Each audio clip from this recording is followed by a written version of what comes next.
Hi, this is Anna Crowe with the Get Real podcast, where CEOs, CMOs, and communications experts share their real advice. It's 6 questions under 9 minutes because we get to it real fast. So let's get to it. I'm excited to have today's guest on. In a few sentences, could you please tell us who you are and what you do? Hi, thanks so much for having me on the show. My name is Dave Feinman. I am co-founder of Viral Ideas, which is a video production company. So we focus on creating modern content for brands based all over the world. And we also have Flixation, which is a video editing platform that helps companies customize videos that are already created. So it takes the whole guesswork out of creative. I love that. I definitely need to take a look at that platform. And what you're doing is so important in today's space, especially. But what would you say is the best thing about being a leader in your industry? Yeah, so I think what's interesting about our industry is, particularly in the video space anymore, content is moving away from video, or moving away from written-based content over to video-based content.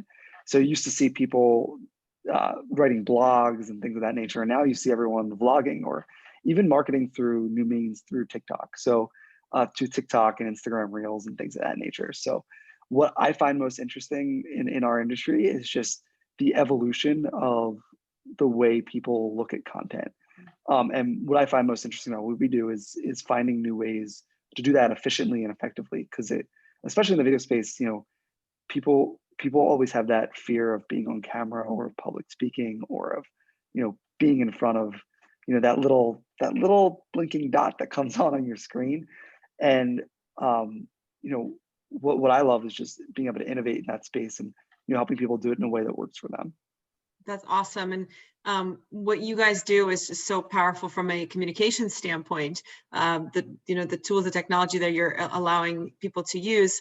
And I hear from other successful executives and leaders that creating authentic connections can be challenging, right? And obviously you have a unique spin on it. So I'd love to hear your take on that.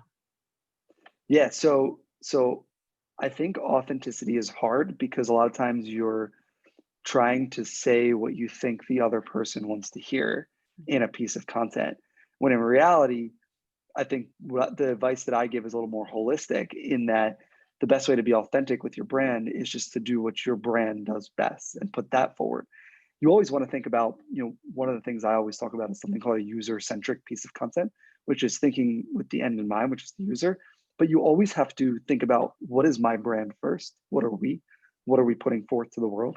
And then second to that is, how are we going to hit the right audience? So I kind of a lot of times will try to throw out like the conventional wisdom of, of creating these mood boards to fit a certain customer and to try to find the right rabbit hole.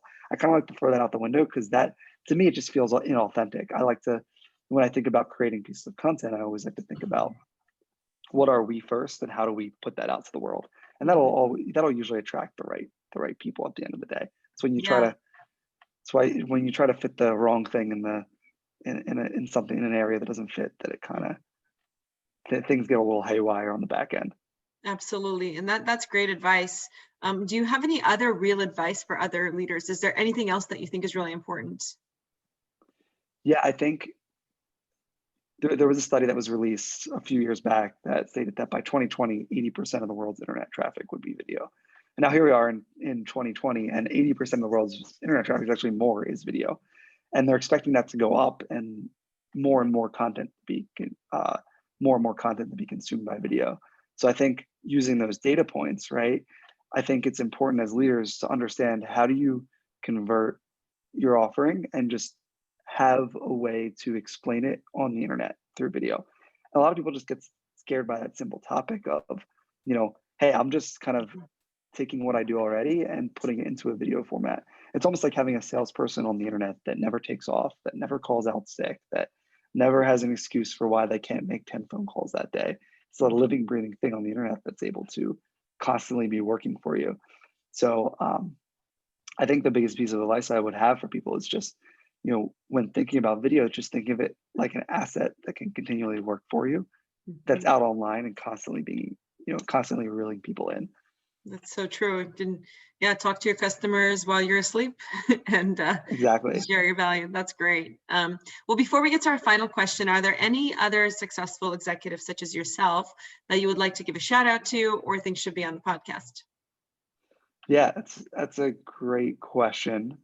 Um, I'm gonna have to get back to you because off the tip of my tongue, I can't think of that, but I'm gonna have to make some introductions for you. No worries. Uh, There are the so many great the people, I'm sure. the one guy I know that would be great is a guy named David Markovich. Him and I actually work on a Slack community together called Online Geniuses. It's one of the largest networks of marketers in the world. So he founded it, and he would be great to be on the show. So I'll Okay, have to introduce you to him. awesome. Thank you. I appreciate it. All right, our final question is more of a fun one, gives us a little glimpse at how you got started. Can you tell us about your first job?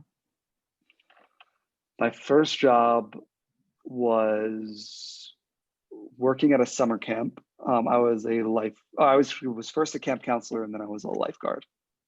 Nice. And Is that on the I East taught Coast? swim lessons. Yeah, that was on the East Coast. So every summer I would be a camp counselor, lead a group of kids, and then I also taught people how to swim. So Ah, I eventually kind of got into that and taught a lot of little kids how to get around in the water and feel safe there. So that's great. That's great. Well, very cool. Well, how can people learn more about you or what you're up to? yeah, so always can get connected through our website, viralideamarketing.com, or I'm on and active on most of the social medias, Facebook, Instagram, Twitter, and pretty accessible through that if anyone would like to get in touch. Awesome. Well, appreciate you joining today. And thanks everyone for tuning in. This is Anna Crowe. For more insights, visit us at crowepr.com. Thanks so much.